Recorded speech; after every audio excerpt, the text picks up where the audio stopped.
اب جس کے بارے میں ہم بات کرنے لگیں اس کو اردو میں کہتے ہیں ذہنی تناؤ اور انگلش میں کہتے ہیں سٹریس۔ تو سٹریس جو یا ذہنی تناؤ کی سادہ سی جو اس کی تعریف ہے یا ڈیفینیشن ہے وہ یہ ہے کہ جب ہمارے حالات ایسے ہو جائیں کہ ان کے ساتھ ڈیل کرنے کی ہماری صلاحیتیں ان حالات سے کم ہوں، یعنی ایسے حالات پیدا ہو گئے ہیں جن کو حل کرنے کے لیے اتنے زیادہ وسائل چاہیے اور جو ہماری ذہنی صلاحیت ہے ان کے ساتھ نمٹنے کے لیے وہ کم ہے۔ تو کوئی بھی ایسا واقعہ، ایسی سچویشن جس میں ہمیں یہ لگتا ہو کہ یہ بہت بڑا پہاڑ ہے، اب ہم اس کو کیسے، ہمارے پاس کوئی طریقہ نہیں ہے، ہمارا ذہن یہ کہتا ہے کہ اس میں سے ہم کیسے نکلیں گے، تو اس کو ذہنی پریشانی، ذہنی تناؤ، ذہنی دباؤ یا سٹریس کہتے ہیں۔ تو سٹریس جو ہوتی ہے وہ ہمیشہ ایک مثال دی جاتی ہے کہ جیسے آئس برگ ہوتا ہے، جو آئس برگ اردو میں کہتے ہیں جو بڑا سا برف کا ٹکڑا سمندر کے اوپر تیر رہا ہوتا ہے، جو پہاڑ سمندر میں برف کا آ کے گرتا ہے تو اس کی ہمیں صرف اوپر سے ایک ٹپ نظر آ رہی ہوتی ہے، اور اس کے سمندر کے نیچے ایک بہت بڑا پہاڑ ہے۔ آپ نے سنا ہوگا ایک جہاز ٹائٹینک تھا جو اس سے ڈوبا تھا،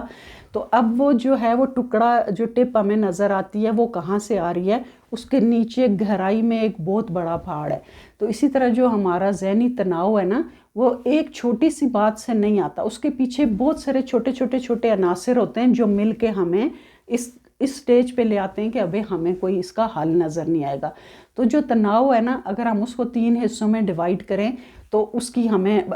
پتہ چل جائے گا کہ ہم اس سے نپٹیں کیسے۔ جیسے ایک جو تناؤ ہوتا ہے وہ ہمیشہ برا نہیں ہوتا، جو تناؤ ہوتا ہے ذہنی تناؤ یا پریشانی، یہ ہمیں اس کے اچھے پوائنٹ یہ ہیں کہ یہ ہمیں آنے والے وقت کے لیے تیار کرتا ہے کہ اس سچویشن میں ہم جتنا سوچتے ہیں اتنا اس کا کوئی حل نکل آتا ہے۔ تو جو تناؤ ہوتا ہے وہ 3 قسم کا ہوتا ہے، ایک اچھا تناؤ، ایک برا تناؤ اور ایک برا ترین۔ اچھا سٹریس کیا ہوتا ہے؟ جیسے ہمارا صبح ٹیسٹ ہے، ٹھیک ہے، تو ہمیں اس کی بہت زیادہ اس ذہنی پریشانی ہے کہ کل ٹیسٹ ہے، تو اس کے نتیجے میں ہم کیا کریں گے؟ ہم جو ہی ریسٹ کرنے لگیں گے ہمیں بار بار خیال آئے گا کہ ہم نے پڑھنا ہے۔ یا کل ہمارا ڈرائیونگ ٹیسٹ ہے تو ہمارا سٹریس ہے، لیکن جو ہی ہم اس کے اوپر پاس ہو جائیں گے یا کچھ وہ اس کا اچھا نتیجہ آئے گا۔ شادی، کسی کی شادی ہو رہی ہے، آپ کو پتہ ہے شادی کے کتنے کام ہوتے ہیں، لیکن کتنا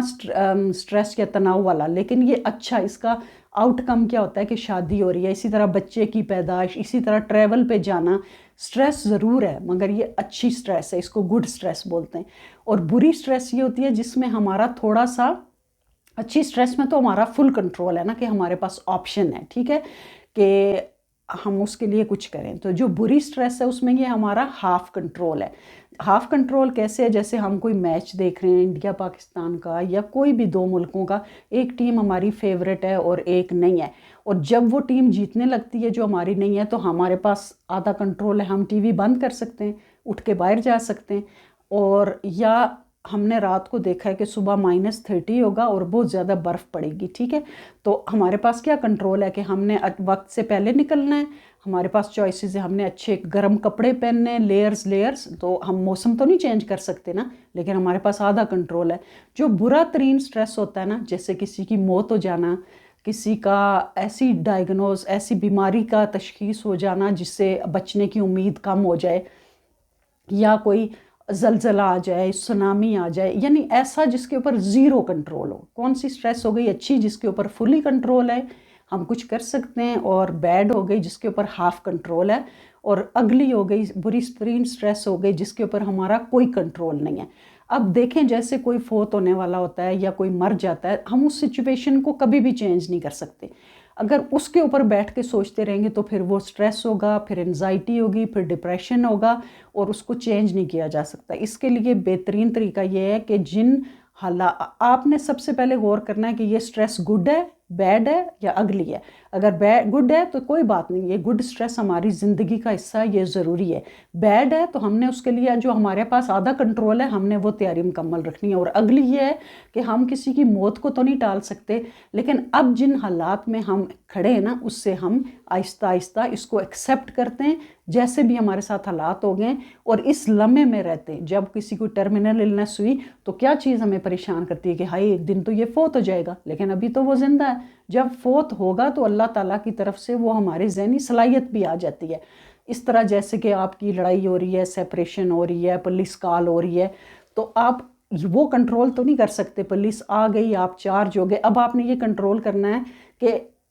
اس کو میں اپنی زندگی کا حصہ نہ بناؤں، بلکہ اس میں سے کچھ لرن کروں اور آئندہ ایسی کوئی بات نہ کروں جس سے اور اگر ایسی سچویشن ہوئی تو میں اس کو کیسے ہینڈل کروں گا۔ تو سٹریس ہینڈل کرنے کا بیسٹ طریقہ یہ ہے کہ اس کو ایکسیپٹ کریں جو ہو گیا، اور اپنی زندگی کو پلان کریں کہ ہم آئندہ یہ نہیں ہونے دیں گے، اور جو چھوٹی چھوٹی سٹریسز ہیں ان کو زندگی کا حصہ سمجھیں، اس کو اینڈ آف لائف نہ سمجھیں اور اس کو پہاڑ نہ بنائیں۔ یہ سوچیں کہ ہم نے کچھ ایسا کرنا ہے کہ یہ ایک ٹیمپریری فیز ہے، جیسے پیچھے سٹریس آئی تھی چلی گئی تھی، یہ بھی چلی جائیں گی۔